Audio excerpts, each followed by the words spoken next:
Jammu Kashmir union territory में दो ऐतिहासिक घटनाएं हुई। कल Srinagar first chess olympiad torch relay का साक्षी बना था और आज रोइंग के इतिहास में पहली नेशनल चैंपियनशिप का जम्मू कश्मीर में आगाज हो रहा है। ये इस बात को प्रदर्शित करता है कि देश के खेल के मानचित्र में जम्मू कश्मीर भी अपना वर्चस्व कायम करने की कोशिश कर रहा है और मुझे विश्वास है कि वो दिन दूर नहीं है जब हम सभी 33 विधाओं में नेशनल गेम्स की मेजबानी कर सकेंगे। मैं रोइंग फेडरेशन ऑफ इंडिया के अध्यक्ष श्रीमती राजलक्ष्मी सिंह जी तथा भारत के खेल मंत्री का शुक्रगुजार हूं, जिन्होंने इस चैंपियनशिप को श्रीनगर में आयोजित करने का फैसला लिया है। मुझे विश्वास है कि जम्मू कश्मीर की मेहमान नवाजी, यहाँ के खेलों की विरासत, संस्कृति और इस डल झील का शांत स्थिर पानी बहुत से एथलीट को रोइंग चैंपियन बनते हुए देखेगा। देश के कोने कोने से आए हुए खिलाड़ियों और खेल प्रेमियों का मैं हृदय से स्वागत करता हूं और उन्हें बेहतरीन रोइंग के प्रदर्शन के साथ साथ जम्मू कश्मीर की खूबसूरती और मेहमान नवाजी का भी लुत्फ उठाने का निमंत्रण देता हूं। वाटर स्पोर्ट्स के इस महाकुंभ के लिए लाखों खेल प्रेमी इंतजार कर रहे थे।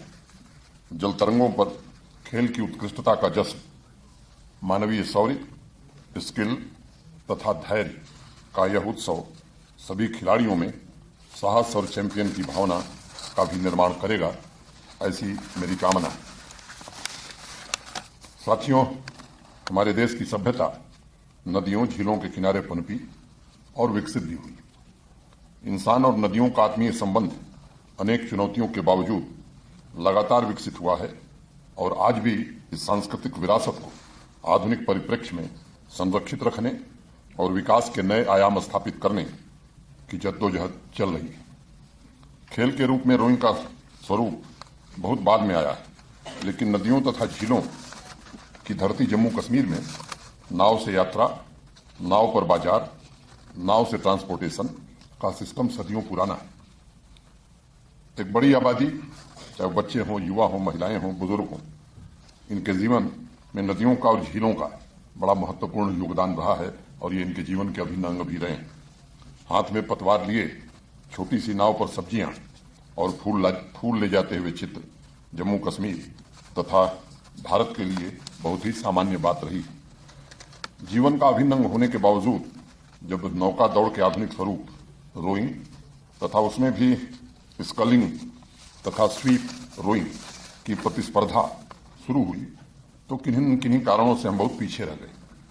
पूरे देश में हर ओलंपिक के बाद अखबारों में एक ही सवाल होता था कि दुनिया में दूसरी सबसे बड़ी आबादी होने के बावजूद भारत ओलंपिक प्रतिस्पर्धा में सबसे फिसड्डी क्यों रहता है।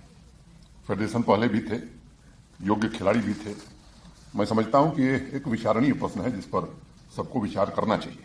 मुझे लगता है कि जिस तरह सही इलाज के लिए बीमारी का जानना बड़ा आवश्यक है, उसी तरह समस्या के समाधान के लिए उसकी गहराई में जाकर समाधान खोजना भी जरूरी होता है।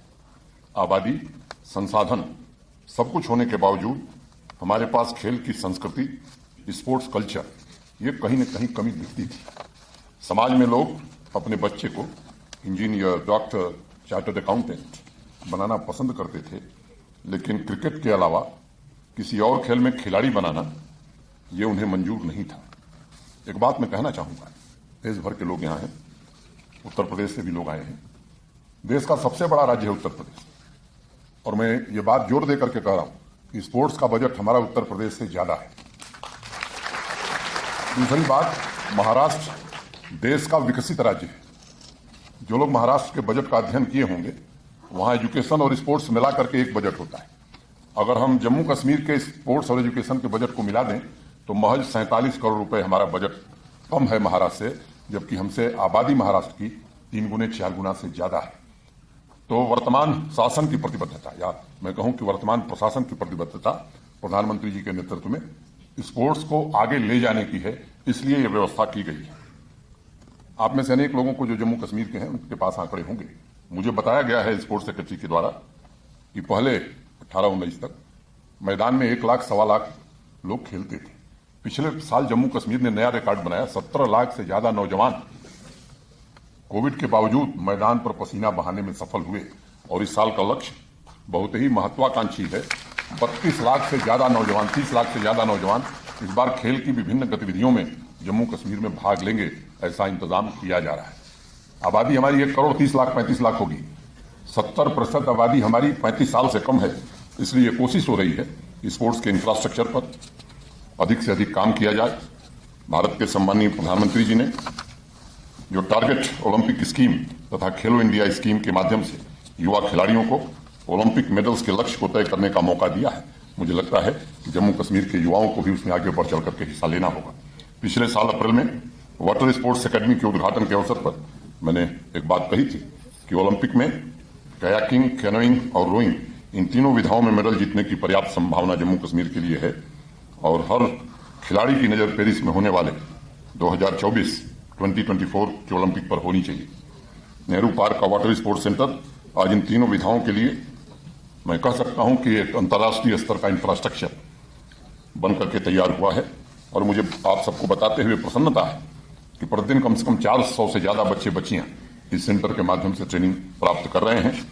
पिछले 3 साल का रिकॉर्ड देखा जाए तो कयाकिंग और कैनोइंग में हमारे खिलाड़ियों ने राष्ट्रीय स्तर की प्रतियोगिताओं में 100 मेडल्स पाए हैं। मित्रों, श्रीनगर जैसा ही वाटर स्पोर्ट्स सेंटर जम्मू संभाग की ऐतिहासिक नगरी बसोहली में बनाया जा रहा है।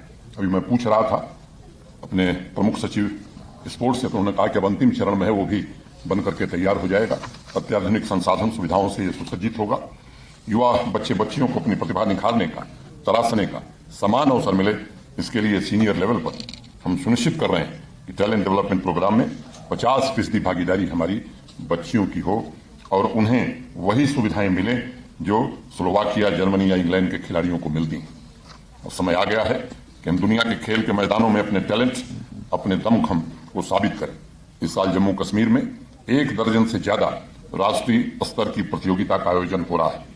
अंत में मैं सभी खिलाड़ियों, आयोजकों, विशेष रूप से रोइंग फेडरेशन ऑफ इंडिया, खेल प्रेमियों को एक बहुत ही सफल और यादगार रोइंग नेशनल चैंपियनशिप की शुभकामनाएं देता हूं। और एक बात और जोड़ना चाहता हूं, स्पोर्ट्स डिपार्टमेंट के साथ साथ यहां पुलिस भी इस तरह के अनेक आयोजन समय समय पर जम्मू कश्मीर पुलिस भी करती रहती है।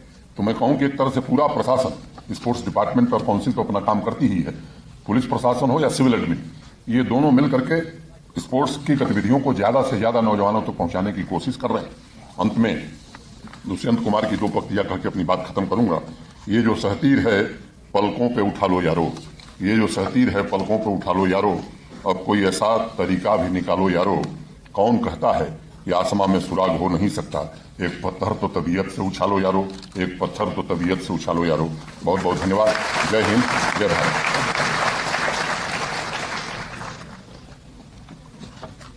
I declare 23rd Sub-Junior and 5th Inter-State Challengers Rowing National Championship 2022 open.